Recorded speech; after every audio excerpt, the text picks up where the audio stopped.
चर्चा है मैं शकील साजिद। छत्तीसगढ़ के प्राइवेट अस्पतालों को आयुष्मान योजना का भुगतान न मिलने की वजह से पिछले कुछ महीनों से दिक्कत थी। कई अस्पतालों में मरीजों का इलाज रुक गया था और डॉक्टरों ने आंदोलन की तैयारी भी शुरू कर दी थी। इस बीच आज स्वास्थ्य मंत्री श्याम बिहारी जायसवाल ने एक बड़ा कदम उठाते हुए प्रदेश के प्राइवेट अस्पतालों के प्रतिनिधियों के साथ बैठक कर बताया कि अब अस्पतालों के लिए 500 करोड़ रुपए अलॉट कर दिए गए और पेमेंट मंगलवार 3 फरवरी से के बाद से शुरू कर दिया जाएगा। इस फैसले से अस्पतालों में चल रही परेशानी दूर होगी। आयुष्मान योजना से इलाज कर रहे अस्पताल बिना किसी रुकावट के मरीजों का इलाज कर सकेंगे।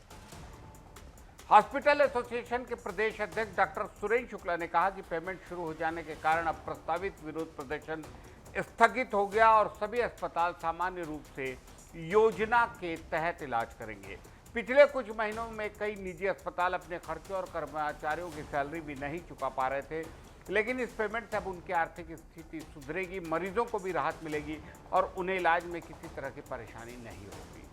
स्वास्थ्य मंत्री श्याम बिहारी जायसवाल ने कहा कि सरकार लगातार अस्पतालों और मरीजों के लिए काम कर रही है। अब से कोई मरीज योजना का लाभ लेने से वंचित नहीं रहेगा।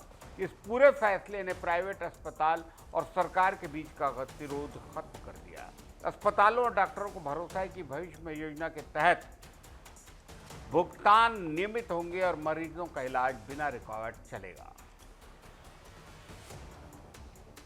वर्ल्ड कप 2026 में भारत पाकिस्तान के बीच होने वाले मैच को अगर पाकिस्तान बैकआउट करता है तो सीधा असर सिर्फ पाकिस्तान क्रिकेट पर नहीं बल्कि आईसीसी और ब्रॉडकास्टर्स को भी भारी नुकसान होगा। अनुमान के मुताबिक इस महामुकाबले से आईसीसी को करीब 250 मिलियन अमेरिकी डॉलर यानी लगभग 2200 करोड़ रुपए, जो कि बहुत ज़्यादा रकम है, का ज़्यादा का रेवेन्यू मिलता। मैच रद्द होने की स्थिति में ये सारी रकम स्वाहा।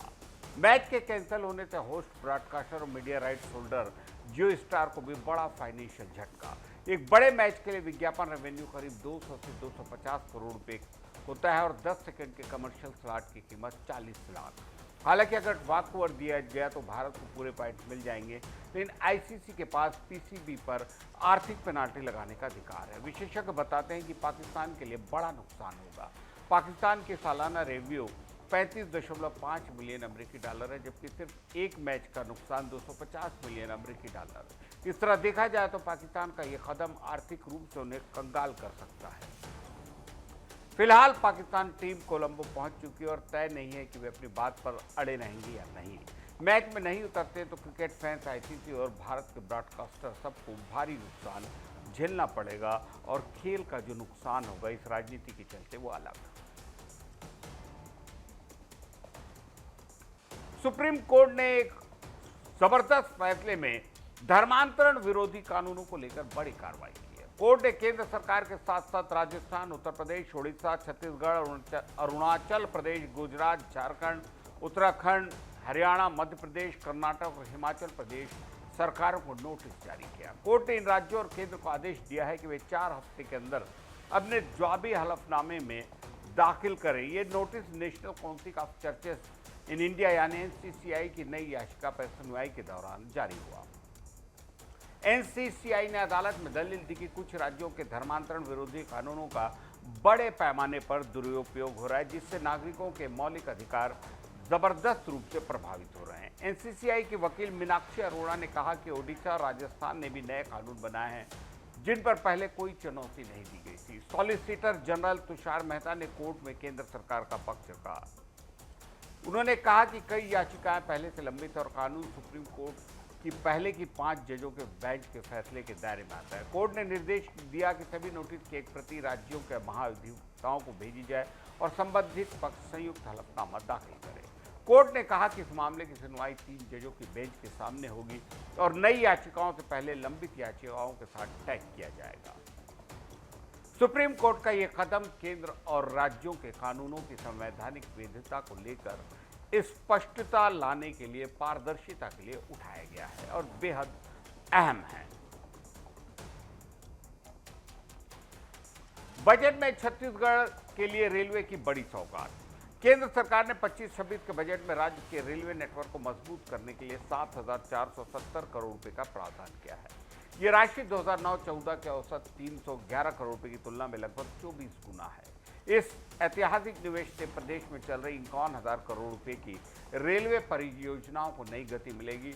रेलवे अधिकारियों का कहना है इन परियोजनाओं के धरातल पर उतरने के बाद अगले 2 साल में छत्तीसगढ़ में पैसेंजर ट्रेनों की संख्या लगभग दोगुनी हो जाएगी, उम्मीद करते हैं। फिलहाल प्रदेश में रोजाना करीब 70,000 यात्री पैसेंजर ट्रेनों से सफर कर रहे हैं, जिनमें कई यात्री मजबूरी में खड़े होकर यात्रा करते हैं। नई ट्रेनों के शुरू होने से सीटों की उपलब्धता बढ़ेगी और यात्रियों को राहत।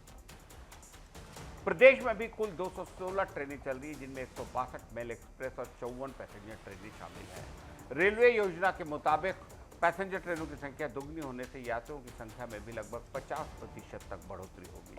चल रही 51,000 करोड़ रुपए की परियोजनाओं में नई रेल लाइनें, ट्रैक दोहरीकरण, 100% विद्युतीकरण, स्टेशन विस्तार और आधुनिक सुविधाएं शामिल है। बस्तर अंचल के लिए बेहद अहम रावघाट रेल परियोजना भी तेजी से पूरी होगी। रेलवे अधिकारियों के मुताबिक इस परियोजना का 90% काम पूरा हो चुका है। इसके शुरू होने से जनजातीय क्षेत्रों को मुख्य धारा से जोड़ा जा सकेगा।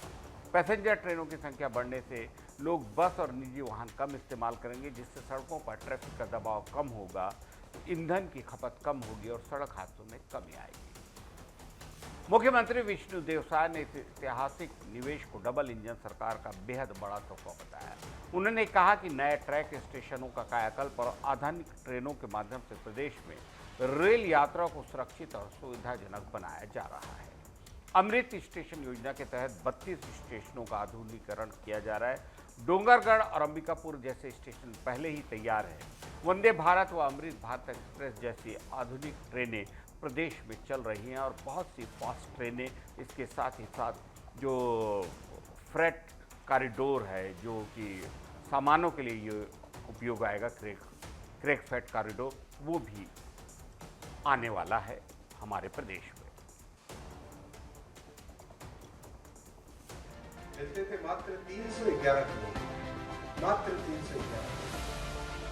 काम होता था 6 किलोमीटर साल, 6।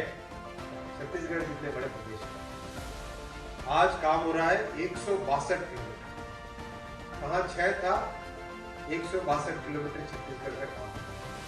और फंडिंग दी है मोदी जी ने छत्तीसगढ़ को 6,896 करोड़, 6,896 करोड़, करीब करीब 7,000 करोड़ के आसपास।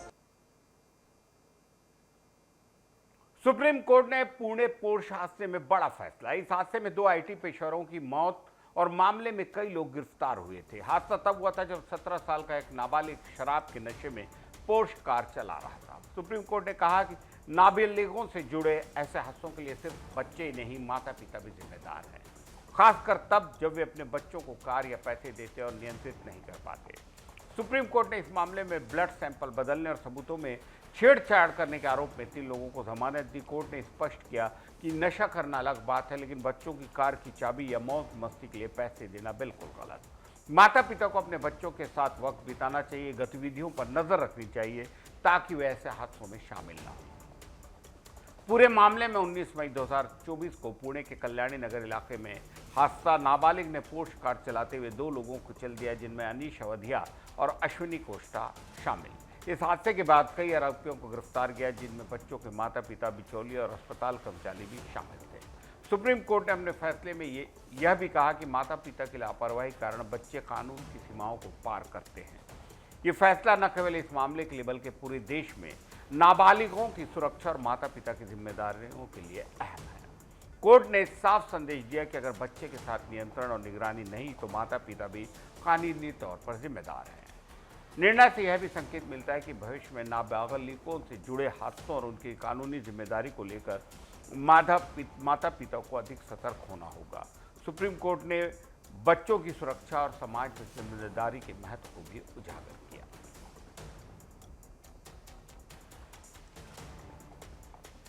छत्तीसगढ़ में शराब की कीमतें बढ़ने जा रही हैं। राज्य सरकार ने नई आबकारी ड्यूटी की अधिसूचना जारी की, जो 1 अप्रैल 2026 से लागू। इसके तहत देसी विदेशी शराब और बियर की कीमतें बढ़ जाएंगी। खास बात यह है कि महंगी और प्रीमियम ब्रांड की शराब पर ज़्यादा टैक्स लगेगा। जितनी महंगी शराब उतना ज़्यादा पैसा। नई आबकारी नीति 26-27 में एक और बदलाव। अब सरकारी शराब दुकानों में शराब कांच की बोतल के बजाय प्लास्टिक बोतल में उपलब्ध होगी। सरकार का कहना है कि इससे परिवहन आसान होगा और लागत में कमी आएगी, लेकिन इसका सीधा लाभ ग्राहकों को ज़्यादा नहीं मिलेगा। शराब की कीमतें बढ़ने के पीछे प्रूफ लीटर की अवधारणा भी शामिल है। प्रूफ लीटर यह बताता है कि किसी शराब में शुद्ध अल्कोहल कितना है। उदाहरण के लिए अगर 1 लीटर शराब में 50% अल्कोहल है तो उसमें 0.5 प्रूफ लीटर अल्कोहल माना जाएगा। इसी तरह 42.8% अल्कोहल वाली 1 लीटर शराब में लगभग 0.43 प्रूफ लीटर अल्कोहल। सरकार की नई नीति का असर लोगों की जेब पर पड़ेगा। देशी और विदेशी शराब के अलावा बियर और रेडी टू ड्रिंक पेय पदार्थ महंगे होंगे। आम ग्राहक अब ज़्यादा कीमत देकर शराब लेंगे, जबकि परिवहन और स्टोरिंग में लागत कम करने के लिए प्लास्टिक बॉटल का प्रयोग। इससे यह साफ है कि छत्तीसगढ़ में शराब की नई ड्यूटी और कीमतों में बढ़ोतरी 1 अप्रैल से लागू होगी और ग्राहकों को तैयार रहना होगा। रायपुर में महादेव ऐप जैसे सट्टा संगठित करने वाले गिरोह को पुलिस ने बड़ी कार्रवाई की। T20 वर्ल्ड कप से पहले क्राइम एंड साइबर यूनिट की टीम ने एक सिंडिकेट का खुलासा किया जो लोगों को ऑनलाइन सट्टा खिलाता था। ये गिरोह JMDBET777.com और classic777.com ऐप के जरिए 40 से ज़्यादा गेम। 31 जनवरी को रायपुर पुलिस ने दुर्ग निवासी रखब देव पाहूजा, रायपुर के पीयूष जैन, जितेंद्र कृपलानी उर्फ जीतू, कमल राघवानी, सचिन जैन और बिलासपुर के दीपक अग्रवाल को पकड़ा। उनके पास से पुलिस ने 37,50,000 रुपये कैश, 10 मोबाइल, 3 कार जब्त हुई, जिसकी कुल कीमत 95 लाख बताई जा रही है। पुलिस ने बताया कि सिंडिकेट में कुछ लोग आईडी प्रोवाइड कर रहे थे, कुछ मास्टर आईडी और आईडी डिस्ट्रीब्यूटर की भूमिका, अन्य लोकल स्तर पर आईडी डिस्ट्रीब्यूटर के तौर पर काम कर रहे थे। आरोपी मुख्य रूप से रायपुर, दुर्ग में एक्टिव थी, जबकि अन्य सदस्य नागपुर और अलग अलग जगह। एसीसीयू की सूचना मिली कि गंज इलाके में 4 पहिया वाहनों में ऑनलाइन सट्टा हो रहा है। वरिष्ठ अधिकारियों के निर्देश पर टीम ने दबिश दी और आरोपियों को पकड़ लिया।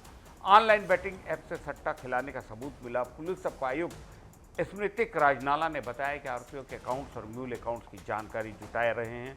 इन अकाउंट्स में करोड़ों रुपयों के ट्रांजैक्शन सामने आए। IT विभाग की टीम भी केस की जांच में शामिल है ताकि नेटवर्क का खुलासा हो। रायपुर पुलिस की इस कार्रवाई से ऑनलाइन सट्टा और अवैध कमाई करने वाले गिरोहों के खिलाफ बड़ी चेतावनी है। आज बॉलीवुड की दिग्गज अभिनेत्री वहीदा रहमान का 88वां जन्मदिन है। वहीदा रहमान ने अपने अधिकारी से कागज के फूल, प्यासा, गाइड जैसी फिल्मों में जबरदस्त किरदार निभाए, लेकिन क्या आप जानते हैं कि उनका सफर कैसे शुरू हुआ? उन्होंने गुरु दत्त के साथ बॉलीवुड में कदम रखा। वहीदा रहमान का जन्म मद्रास में। बचपन से उन्हें गाना और नाचना बेहद पसंद था। शीशे के सामने स्टेज की तरह नाचती और अभिनय करती। उनके पिता को डर लगता कहीं यह शौक उनके लिए परेशानी न हो, लेकिन वहीदा रुकी नहीं। उन्होंने भरतनाट्यम की ट्रेनिंग ली और स्टेज पर अपने अभिनय का अनुभव बढ़ाया। उनके पिता के दोस्त जो तेलुगु फिल्मों के प्रोड्यूसर थे ने वहीदा को फिल्मों में काम करने का ऑफर दिया। उस वक्त वहीदा सिर्फ 13-14 साल की थी। पिता ने मना किया, लेकिन बाद में उनकी मां ने अनुमति दे दी। वहीदा ने तेलुगु फिल्म रोजुलो मरिये में डांसर के तौर पर करियर की शुरुआत की। इसके बाद जयसीमा में लीड रोल किया और NT रामाराव के साथ स्क्रीन। तेलुगु फिल्मों में पहचान बनाने के बाद वहीदा मुंबई आई, गुरुदत्त से मिली। 1956 में वहीदा ने हिंदी फिल्म CID से बॉलीवुड में डेब्यूट किया, जिसमें गुरुदत्त और देव आनंद लीड रोल में थे।